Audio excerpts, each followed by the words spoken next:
Hi guys, welcome to SRP Study Point. Today we are going to discuss about class 7th science chapter physical and chemical changes. What is physical changes and what is chemical changes? As you know that physical changes, the reversible changes is known as physical changes, and chemical changes, irreversible changes known as chemical changes. Physical changes में क्या होता है कि कोई भी substance one stage से दूसरे stage में चेंज होता है, फिर वह रिवर्स हो जाता है, फिर सेकंड से फर्स्ट स्टेज में आ जाता है, उसको फिजिकल चेंज कहते हैं। जैसे आइस को अगर टेम्परेट किया जाता है, उसको टेम्परेचर दिया जाता है तो लिक्विड में कन्वर्ट हो जाता है, और फिर लिक्विड को अगर फ्रीज किया जाता है, कंडेंस किया जाता है, तो वो फिर आइस में कन्वर्ट हो जाता है। तो इस तरह से वाटर वन फॉर्म से दूसरे फॉर्म में चेंज हो जाता है, दूसरे स्टेट में चेंज हो जाता है, फिर दूसरे स्टेट में फिर फ्री स्टेट में आ जाता है, इसको फिजिकल चेंज कहते हैं। और केमिकल चेंज में एक न्यू सब्सटेंस का फॉर्मेशन होता है। जैसे मिल्क, अगर मिल्क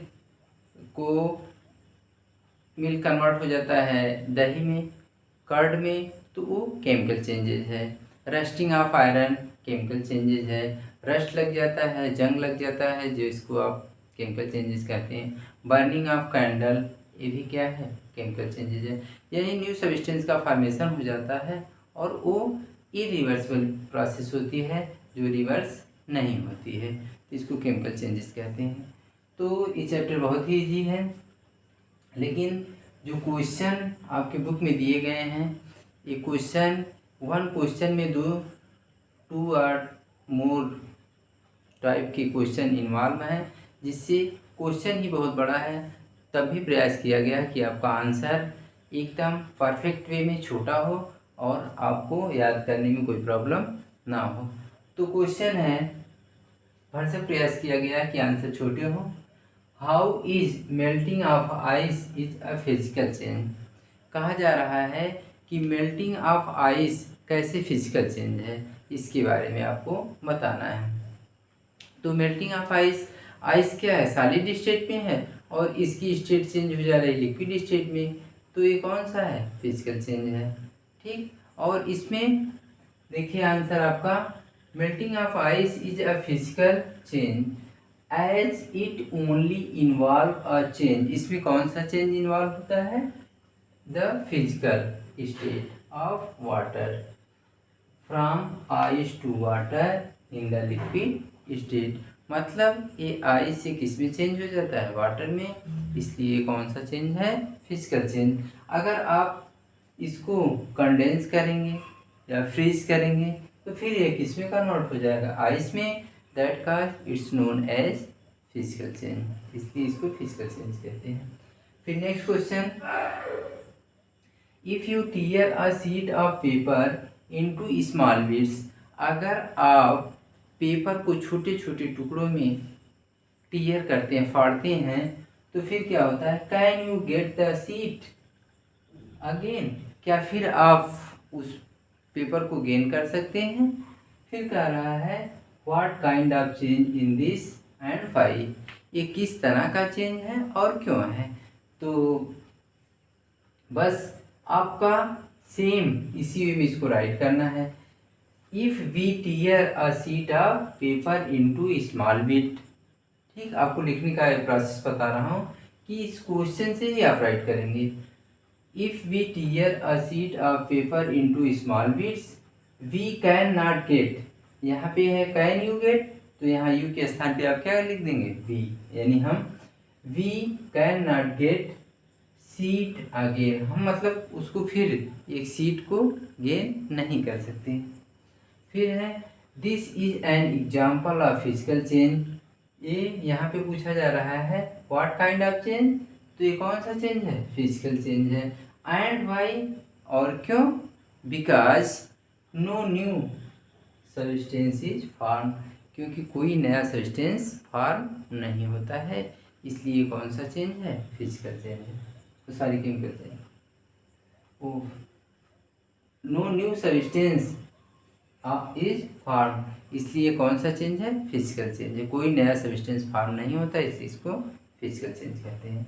नेक्स्ट क्वेश्चन, यहाँ पे आप देखेंगे S1 S2 S3 लिखा गया है, तो यस मीन्स होता है 60, ये आपका 60 है, 60 का क्वेश्चन नंबर 1 का आंसर है, 60 का क्वेश्चन नंबर 2 का आंसर है, S3 का मतलब 60 का आंसर नंबर 3 का। अब यहाँ पे अगर लिखा जाता है 60 क्वेश्चन आंसर तो काफ़ी स्पेस लेता है, इसलिए 60 में आपको बताया जा रहा है। फिर है next question, how would you detect the presence of carbon dioxide produce during the reaction of vinegar with baking soda. कहा जा रहा है कि कैसे आप डिटेक्ट करेंगे, कैसे फाइंड आउट करेंगे, कैसे पता करेंगे कि विनेगर जब बेकिंग सोडा के साथ रिएक्शन करता है तो कार्बन डाइऑक्साइड गैस प्रोड्यूस होती है। तो जब विनेगर में या जब बेकिंग सोडा में आप विनेगर मिला देंगे तो उसमें से कार्बन डाइऑक्साइड गैस प्रोड्यूस होगी। तो कैसे आपको पता करना है, जैसे ही आप मिलाएंगे उसमें हिसिंग होगी या इफरवेसेंस होगा, सनसनाहट होगी, तो जिससे आप फाइंड आउट कर सकते हैं कि इसमें कार्बन डाइऑक्साइड गैस प्रोड्यूस हो रही है। और कैसे पता कर सकते हैं कि if that gas pass in a lime water, अगर आप लाइम वाटर चूने के पानी में इस गैस को पास करेंगे then the lime water become milky, तो जो लाइम वाटर है वो मिल्की हो जाएगा, जिससे आप प्रूव कर सकते हैं कि ये कार्बन डाइऑक्साइड सर्टेन है। फिर इसके बाद अगर और अधिक देर तक पास करेंगे तो उसमें से जो जो मिल्की नेस है या जो मिल्की कलर हो गया है वो फिनिश हो जाएगा। तो इससे आप प्रूफ कर सकते हैं कि ये कार्बन डाइऑक्साइड गैस है। तो हालांकि बहुत डिटेल हो जा रहा है, लेकिन बस आपको इतना ही बता देना है कि अ हिसिंग साउंड मतलब सनसनाहट या फुसफुसाहट की आवाज़ आती है, and passing carbon dioxide through lime water, जब लाइम वाटर से पास किया जाता है इट टर्न मिल्की, ये मिल्की हो जाता है। So the presence of carbon dioxide produce, तो कार्बन डाइऑक्साइड प्रोड्यूस होती है द ड्यूरिंग द रिएक्शन, मतलब रिएक्शन के दौरान of vinegar with baking soda. Clear. तो यहाँ पे हिसिंग होती है, साउंड प्रोड्यूस होती है और पास करते हैं कार्बन डाइऑक्साइड को थ्रू लाइम वाटर, चूने के पानी के साथ, इट टर्न्स मिल्की, तो चूने का पानी कैसा हो जाता है, मिल्की। बस अब फिर इसके बाद आपका एज द सेम लिख देंगे carbon di presence of carbon dioxide. तो इस तरह से आपको कितना याद करना है, hissing sound and passing carbon dioxide through lime water it turn milky, इतना ही याद करना है। और फिर आप डिटेक्ट के स्थान पे सो लिख देंगे और सेम आपका वही क्वेश्चन को राइट कर देंगे। तो इस तरह से आप इजी वे में लर्न कर सकते हैं।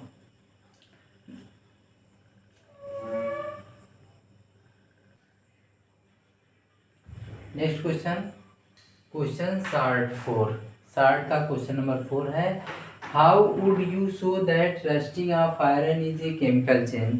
कैसे आप शो करेंगे, दिखाएंगे कि जो रस्टिंग ऑफ आयरन है ये केमिकल चेंज है।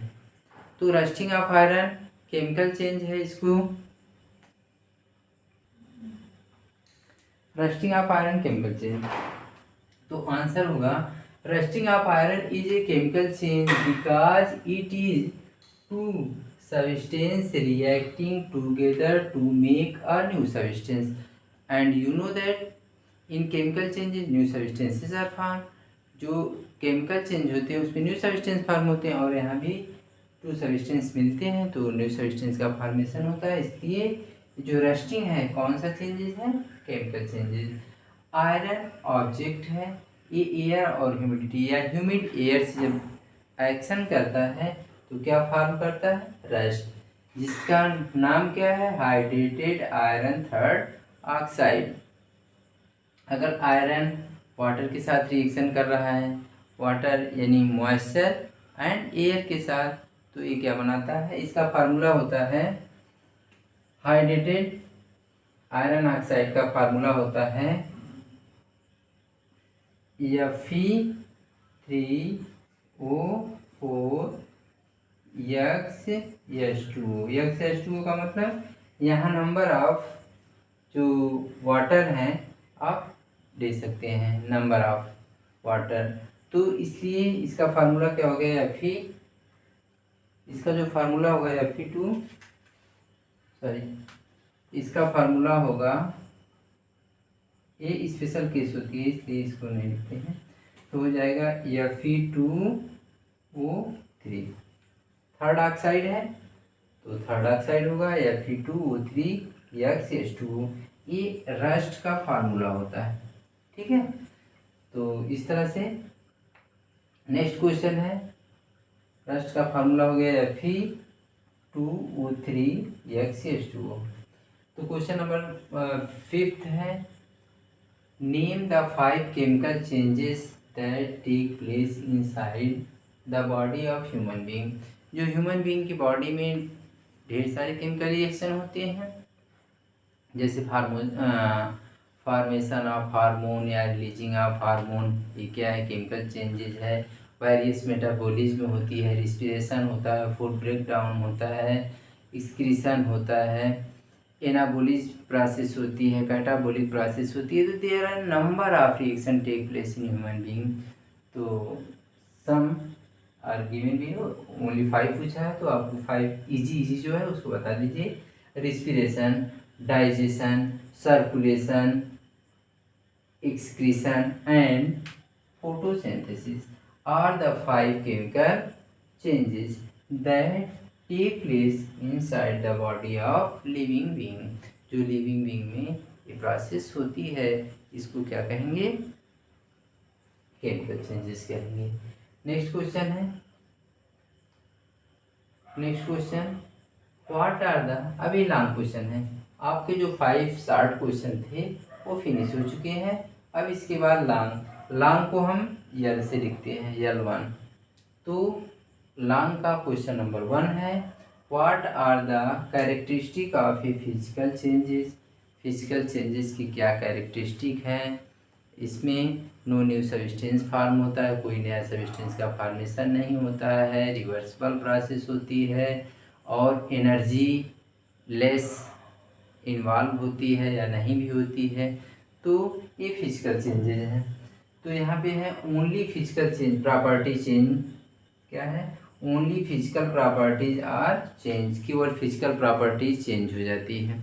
जैसे अगर वाटर को आप कंडेंस करेंगे तो आइस में कन्वर्ट हो जाएगा, या फ्रीज करेंगे तो आइस में बदल जाएगा, वाटर को हीट करेंगे तो वेपर में कन्वर्ट हो जाएगा, फिर वेपर को कंडेंस किया जाए, फ्रीज किया जाए वेपर, तो वो लिक्विड में कन्वर्ट हो जाएगा, लिक्विड को और फ्रीज किया जाए, कंडेंस किया जाए तो आइस में कन्वर्ट हो जाता है।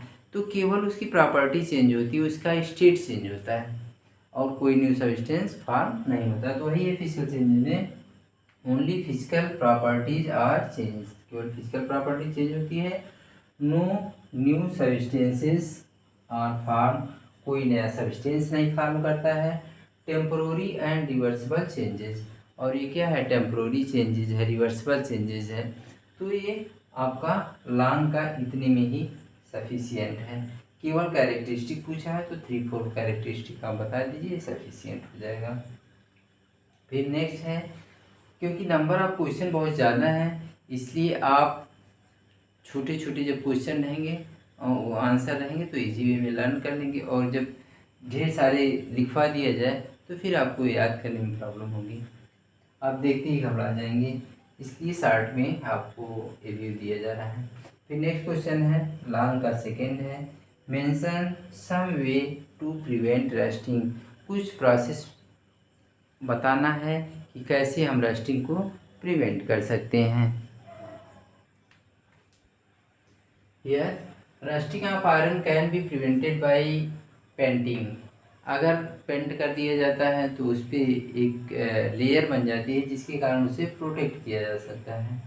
एप्लीकेशन ऑफ ग्रीस ऑयल, या ग्रीस लगा दी जाती है, ऑयल लगा दी जाती है, ऑयलिंग कर दी जाती है, एलॉइंग कर दिया जाता है, यानी उसमें कई मेटल्स को मिक्स कर दिया जाता है, मेटल्स को या नॉन मेटल्स को, नॉन मेटल को मिक्स कर दिया जाता है जिससे उसको प्रिवेंट किया जा सकता है। फिर है गैल्वेनाइजेशन। गैल्वेनाइजेशन का मतलब होता है कि उस पर जिंक की कोटिंग कर दी जाती है।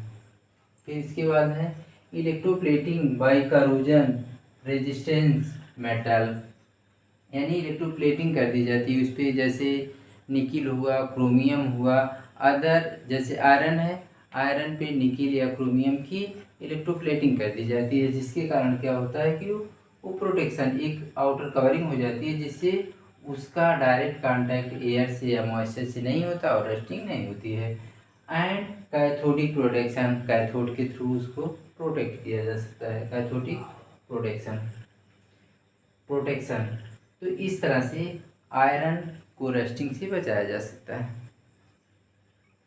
फिर इसके बाद है लॉन्ग का third question, how does a chemical change differ from physical change. Chemical change physical change से कैसे डिफर है। देयर आर मेनी डिफरेंसेस हैं, जिसमें आपको बताया गया है कि डिफरेंसेस बहुत हैं। आप केवल 3 डिफरेंस याद कर लीजिए, या अगर पूरा याद कर लेते हैं तो और बेटर है, नहीं तो 2 या 3, 2 और 3 डिफरेंस आप याद कर लीजिए। इसमें क्या है, फिजिकल चेंज में केमिकल प्रॉपर्टीज रिमेन अनचेंज, जो केमिकल प्रॉपर्टीज है वो चेंज नहीं होती। जैसे टीयरिंग ऑफ पेपर, अभी आपने देखा कि आपको बताया गया है कि टीयरिंग ऑफ पेपर क्या है, फिजिकल चेंजेज है। टीयरिंग ऑफ पेपर में क्या किया जाता है कि उसकी प्रॉपर्टी चेंज नहीं होती है, यानी वो पेपर के फॉर्म में ही रहेगा, भले आप कितना ही स्मॉल पीस में उसको कन्वर्ट कर दीजिए।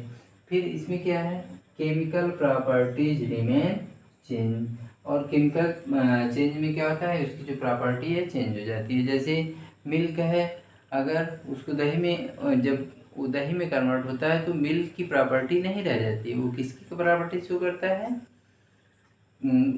कर्ड की प्रॉपर्टी।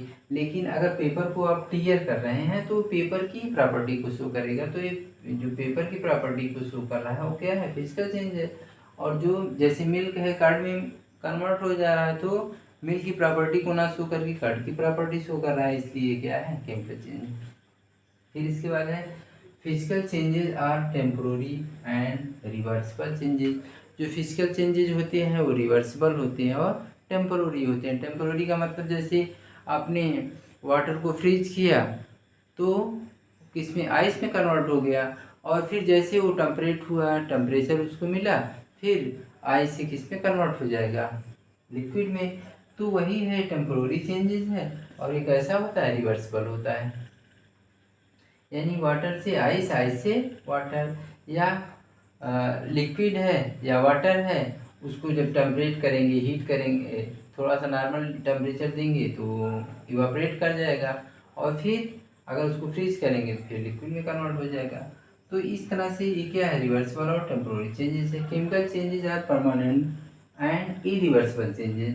जो केमिकल चेंजेस होते हैं वो परमानेंट होती है, मतलब कि अगर जैसे मिल्क का भी हमने एग्जांपल बताया, और रस्टिंग ऑफ आयरन है, अगर मिल्क से दही में कन्वर्ट हो गया, फिर दही से मिल्क में कन्वर्ट नहीं होता है, तो वो चेंज क्या है, परमानेंट है और इरिवर्सिबल, मतलब वो फिर अपोजिट डायरेक्शन में वो रिएक्शन नहीं होता है।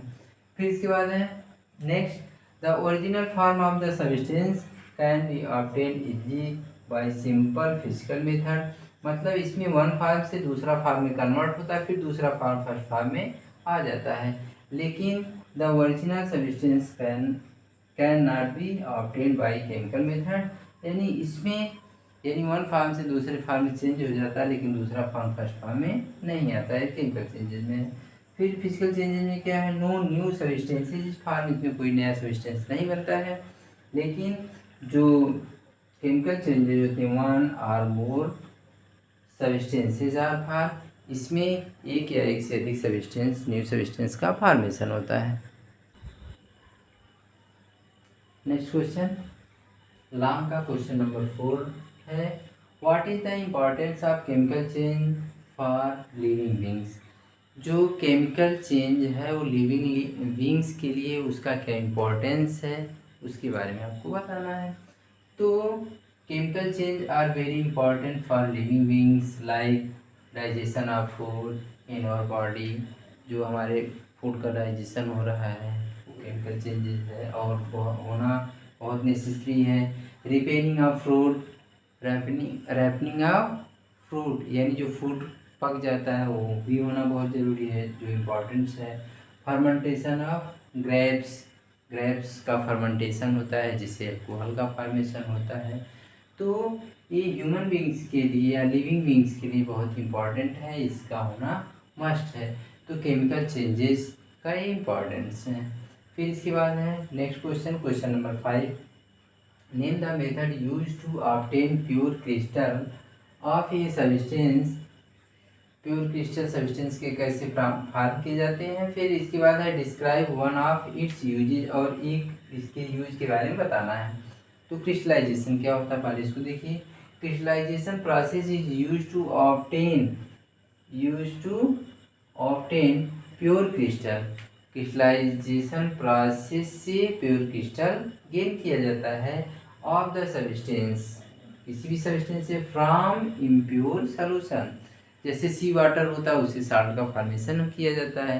सी वाटर को लार्ज एरिया में स्प्रेड कर दिया जाता है, फिर वाटर इवापोरेट हो जाता है, फिर उससे क्रिस्टल का फॉर्मेशन होता है। तो वही है, crystallization process is use to obtain pure crystal of the substance from impure solution. अब common salt is obtained from sea water by evaporation and crystallization। Clear. तो इसको कॉमन साल्ट को इवापोरेशन के थ्रू, क्रिस्टलाइजेशन प्रोसेस के through pure salt को gain किया जाता है। फिर इसके बाद है when a nail is dipped in copper sulphate solution the colour of the solution is change and the nail is covered with A brown layer. Why? Explain the reaction in term of chemical changes। अब देखिए question ही इतना बड़ा है तो बच्चे आपको देखने में घबराहट होगी, तो इससे घबराइए गाना है। बस इसी से आपको हम क्वेश्चन से ही एक शॉर्ट वे में कि आप ऐसे कैसे इसको लिखेंगे। तो देखिए next question, iron nail is, जो क्वेश्चन था उसमें ये था कि आयरन जो होता है उस पर कैसे एक लेयर फॉर्म कर लेता है। तो iron nail is Fe, iron nail क्या Fe है, and blue copper sulphate is copper sulphate. When nail is kept in it, जब आयरन नेल को कॉपर सल्फेट के सलूशन में रखा जाता है तो आयरन क्या है, रिएक्टिव होता है, और कॉपर क्या है, लेस रिएक्टिव है रादर देन आयरन। तो कॉपर को आयरन डिस्प्लेस कर देता है, यानी रिमूव कर देता है, और क्या बना लेता है, फेरस सल्फेट बना लेता है। और जो कॉपर होता है वो आयरन के अराउंड एक रेडिश ब्राउन स्ट्रक्चर फॉर्म करता है। तो उसी वही आपको यहाँ पे बताया गया, iron nail is Fe and blue copper sulphate is CuSO4। When nail is kept in it, जब उसमें रखा जाता है, iron being more reactive than copper, it displaces copper from copper sulfate and form ferrous sulfate which is greenish blue, जिसका colour कैसा होता है, green blue होता है। and the copper displaces deposit around the nail giving it color of reddish brown। तो in this पे ये आपका लॉन्ग क्वेश्चन 6 है। फिर इसके बाद हार्ड में 2 क्वेश्चन हैं, जो क्वेश्चन बहुत बड़े बड़े हैं, केवल हम आंसर लिख दिए हैं और आप इसको विथ क्वेश्चन राइट कर लेंगे। तो इसमें आपसे कहा गया है कि एक एक्स है और वो बर्न करता है ऑक्सीजन के प्रेजेंस में और डैजलिंग लाइट के साथ जलता है, तो उसका नाम बताना है। तो नाम क्या है, जैसे जब मैग्नीशियम को जलाया जाता है, मैग्नीशियम वायर को जलाया जाता है, मैग्नीशियम रिबन को जलाया जाता है, तो डैजलिंग लाइट के साथ बर्न करता है। और जब उसका वाटर में सॉल्यूशन बनाया जाता है तो बेसिक नेचर का होता है, तो वही उसके बारे में बताना है। तो यहाँ पे है a substance X burn with a white dazzling light and air and give out white ash, मतलब वाइट राख मिलती है। On mixing this ash with water, और जब इसको वाटर के साथ मिक्स किया जाता है तो मेटल ऑक्साइड फॉर्म करता है। इज फॉर्म यक्स इज, यानी उसका नाम बताना है तो क्या है, x is magnesium ribbon. X क्या है, मैग्नीशियम रिबन है। It is a chemical change, और ये कौन सा चेंज है, केमिकल चेंज है। क्लियर। फिर इसके बाद है नेक्स्ट का कि जो जब बरसात का समय होता है तो उस दौरान जो कॉपर के पॉट होते हैं वो ग्रेनिश हो जाते हैं, या कॉपर का जो मेटल है वो ग्रेनिश कलर का कुछ हो जाता है, तो उसी के बारे में बताना है। तो ऐसा क्यों होता है, तो जो कॉपर होता है वो ऑक्साइड फॉर्म कर लेता है, इन्वायरमेंट की ऑक्सीजन के साथ ऑक्सीडाइज हो जाता है, जिसके कारण वो कलर उसका फेड हो जाता है। तो वही है, copper developed a greenish layer, एक ग्रेनिश लेयर बनाता है on them during rainy season because it gets oxidize due to which cuprous oxide is form, क्योंकि क्यूप्रस ऑक्साइड का फॉर्मेशन होता है और जो वाइट जो ग्रेनिश कलर का होता है। तो इन दिस वे आपका ये नेक्स्ट चैप्टर फिनिश हो गया, जो फिजिकल एंड केमिकल चेंजेस था। Thank you for watching this video, और अधिक जानकारी के लिए आप वीडियो को देखते रहें और लाइक करें, शेयर करें। Thank you for watching this video.